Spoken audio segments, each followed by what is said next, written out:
महाराज अक्सर एक बात कहा करते थे कि हर रविवार को मैं ब्याज देने जाया करता था।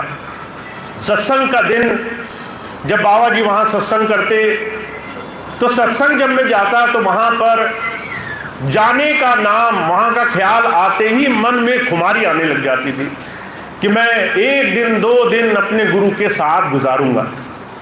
अर्जुन कहा करते थे जो पूरा समय 2 दिन का मैं वहाँ गुजार पाया, मेरा ध्यान सिर्फ ये रहा कि मेरा गुरु, मेरा सदगुरु किस तरीके से अपना जीवन गुजारता है। और जो कहा करते थे मेरी नज़र, मेरा ध्यान, मेरा ख्याल, मेरे मन के विचार मेरे गुरु से कभी अलग नहीं रहते थे। मैं कभी भौतिक दुनिया की तमाम दिखावे की चीज़ों में नहीं रहा। जहाँ हुजूर ने सेवा लगाई वहाँ सेवा में लग गया, जहाँ कुछ और काम देखे वहाँ लग गया, जहाँ प्रेमी देखे उनसे सत्संग प्रेम की चर्चा करी, जहाँ सत्संग हुआ तो गुरु की तरफ नजर रही।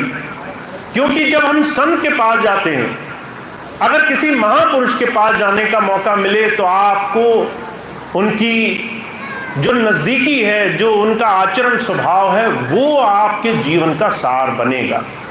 तो जो कहते हैं वो दाता भी आया तो पहले शिष्य बना, और शिष्य बन करके उसने आपके और हमारे सामने क्या उदाहरण रखा कि हमें अपना जीवन, ये जो मनुष्य का शरीर है, इसे हमने सही तरीके से उपयोग में लाना है। गुरु मच्छिंद्र नाथ जी हुए गुरु गोरखनाथ जी के गुरु, जिनके नाम से आज गोरखपुर पड़ा हुआ है।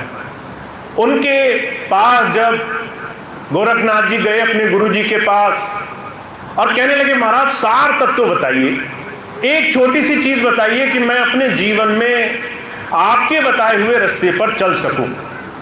तो गुरुजी कहने लगे ये जो तुम्हारा शरीर है ना, ये शरीर तुम्हारा तंत्र है।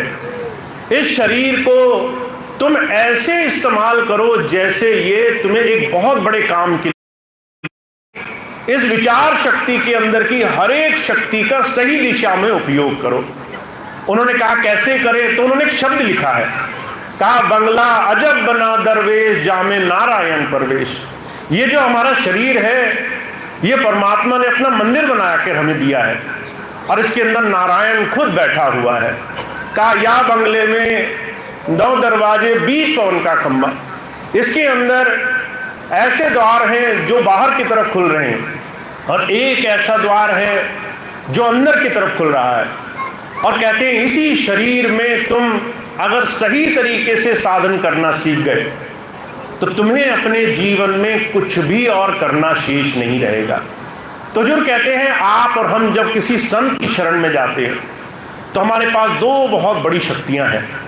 पहली ये कि वो जीवंत रूप में अपना उदाहरण दे रहा है, ये दिखाने की कोशिश कर रहा है कि तुम्हें ये जो जीवन मिला है, ये जो गृहस्थ मिला है, ये जो तुम्हारी तमाम जिम्मेदारियां मिली हैं, इसका सदुपयोग करो जीवन को संयम में साधने में। इसलिए कबीर साहब बड़ा जोर देकर एक बात कहा करते थे, कहा गृहस्थी सेवे साधु को साधु सिमरे राम, या में कुछ धोखा नहीं सरे दूर के काम। एक गृहस्थी के पास जाओ, उसका पूरा दिन देखो 1000 तरह की चिंताओं में लगा है, वो मन से भी परेशान है, वो शरीर से भी परेशान है, उसकी तरह तरह की परेशानियां हैं। पर कबीर साहब कहते हैं इसे परेशानी मत मानो, ये तुम्हारे साधने का, तुम्हारे जीवन को सही दिशा में ले जाने के लिए तंत्र दिया है परमात्मा ने। अगर किसी को, हुजूर कहा करते थे तैराकी सीखनी हो तो उसे पानी में ही उतरना पड़ता है। अगर किसी को कुशल मल्लाह बनना है, अगर समंदर में जहाज चलाना सीखना है तो उसे तूफानों से लड़ना सीखना ही पड़ता है। कोई ठहरे हुए पानी में जहाज नहीं चला पाएगा।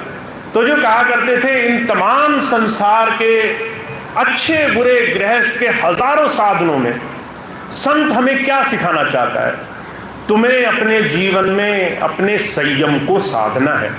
तुम्हारे जीवन में तुम्हारा मन तुम्हारे लिए साधा गया, तुम्हारा शरीर तुम्हें साध कर दिया गया। तुम्हारे जीवन में तुम्हें इन तमाम कामों में कैसे सही दिशा में लगना है, ये तुम्हें हर रोज करके देखना है। तो जो कहते हैं सबसे पहली हमें कृपा दृष्टि तो ये मिली कि गुरु अपना उदाहरण दे रहा है।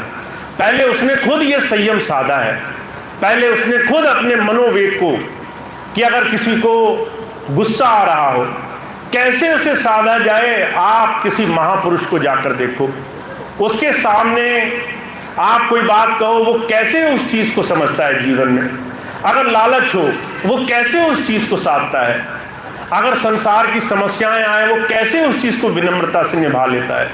तो जो कहते हैं हमारे सामने जीवंत उदाहरण महापुरुषों ने दिया है, उससे सीखना है। दूसरी चीज, उस चीज को जीवन में उतार करके सीखना है। उस चीज को हर रोज अपने जीवन में कैसे हम इस गृहस्थ में, इस जीवन में कर सकते हैं। यहां से भक्ति की शुरुआत होगी। तो महापुरुष एक ही बात कहते हैं, कहते भाई आपको जंगल बियाबान, आपको बड़े बड़े मठ में जाने की आवश्यकता नहीं है, आपको अपने अंदर मठ बनाने की आवश्यकता है। आपको अपने इस मन रूपी जंगल में मंगल करने की आवश्यकता है। आपको अपने अंदर इस मन की हलचल में शांति बिठाने की आवश्यकता है, और वो आप बाद में नहीं कर पाओगे।